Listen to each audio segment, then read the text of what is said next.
पौलचे कलैसेकरांस पत्र यातून घेतलेले वाचन.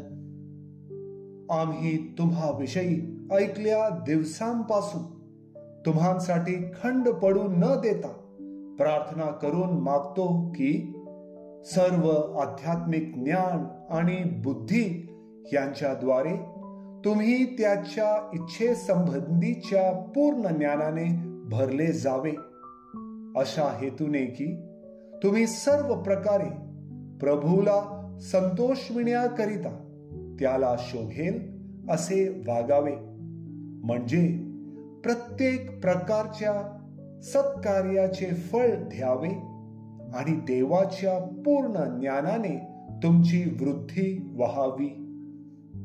सर्व प्रकारचा धीर आणि सहनशक्ती ही तुम्हास आनंदासह प्राप्त व्हावी, म्हणून त्यांच्या गौरवाच्या पराक्रमानुसार तुम्ही सर्व प्रकारच्या सामर्थ्याने समर्थ व्हावे आणि ज्याने तुम्हाला प्रकाशातील पवित्र जनांच्या वतनाने भागीदार होण्याजोगे केले, त्या पित्याची तुम्ही उपकार स्तुती करावी. त्याने आपल्याला अंधाराच्या सत्तेतून काढून आपल्या प्रिय पुत्राच्या राज्यात आणून ठेवले. त्या पुत्राच्या ठाई खंडणी भरून प्राप्त केलेली मुक्ती म्हणजे आपल्या पापांची क्षमा आपल्याला मिळाली आहे. प्रभूचा शब्द.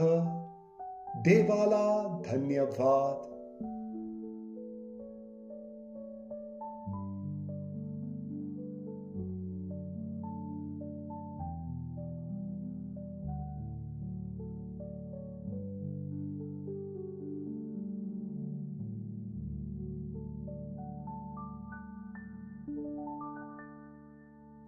लूक लिखित पवित्र शुभवर्तमानातून घेतलेले वाचन.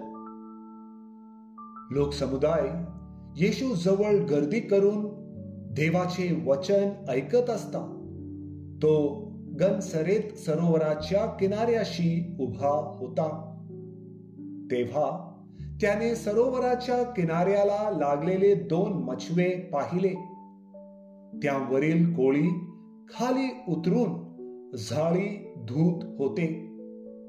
त्या मछव्यांपैकी एक शिमोनाचा होता. त्यावर चढून तो किनाऱ्यापासून थोडासा आत लोटावा म्हणून त्याने त्याला सांगितले. मग तो मछव्यात बसून समुदायांस शिक्षण देऊ लागला. आपले बोलणे संपल्यावर त्याने शिमोनाला म्हटले, खोल पाण्यात हाकार, मग मासे धरण्यासाठी तुम्ही आपली जाळी खाली सोडा. शिमोनाने त्याला उत्तर दिले, गुरुजी, आम्ही सारी रात्र कष्ट करून काही धरले नाही, तरी आपल्या सांगण्यावरून मी जाळी सोडतो.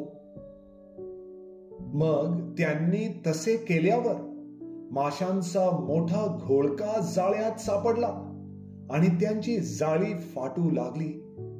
तेव्हा त्यांचे जे साथीदार दुसऱ्या मछव्यात होते त्यांनी येऊन आपणाला सहाय्य करावे म्हणून त्यांनी त्यांस खुणावले. मग ते आल्यावर 2 मछवे इतके भरले की ते बुडू लागले. हे पाहून शिमोन पेत्र येशूच्या पाया पडून म्हणाला, प्रभूजी, माझ्यापासून जा, कारण मी पापी मनुष्य आहे. कारण त्यांनी धरलेल्या माशांचा घोळका पाहून तो आणि त्याच्या बरोबर असलेले सर्व जण विस्मित झाले होते. तसेच शिमोनाचे भागीदार जब्दीचे मुलगे याकोब आणि योहान हेही विस्मित झाले होते. तेव्हा येशू शिमोनाला म्हणाला, भिऊ नकोस, येथून पुढे तू माणसे धरणारा होशील.